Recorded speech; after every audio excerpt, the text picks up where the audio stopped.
ప్రియమైన సోదరి సోదరులారా, బైబిల్ గ్రంథంలో ఒక మాట ఉన్నది. 1 తిమోతి 6:10 ఒక మాట ఉన్నది. ధనాశ సమస్తమైన కీడులకు మూలమని అన్నాడు. నిజమే కదా. ధనం ఎందులో ఉన్న గొప్పతనం ఎంత అంటే అబద్ధాలు మనం చెప్పిస్తుంది, దొంగతనాలు చేపిస్తుంది, లంచాలు తీసుకుంటుంది, మోసం చేస్తుంది, ఇతరుల ఆస్తులను తీసుకుంటాం, ఇతరులను చంపేస్తాం, హంతకులైపోతారు, ధనమే త్రాగుబోతులుగా మారుతారు, ధనమే కోటీశ్వరులుగా మారుతారు, ధనమే అనేకులను బాధ పెట్టేదాన్ని కూడా వెనుకాడము. ధనము ద్వారా లోకంలో పేరు సంపాదించుకుంటాం, ఇండ్లు కట్టుకుంటాం, ఆస్తులు కట్టుకుంటాం. ఇదంతా కూడా జరిగిన తర్వాత లోకోస 16 ఇవన్నీ అనుభవించాడు ఒక వ్యక్తి.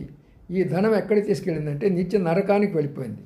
అగ్నిగుండంలో కాలుతూ ఉన్నాడు, నీళ్లు లేవు తాగడానికి, మాడిపోతున్నది శరీరం అంతా కూడా, అల్లాడిపోతుంటున్నాడు. కాబట్టి ప్రభువు నమ్ముకో, ధనాన్ని ఆశించగాకు.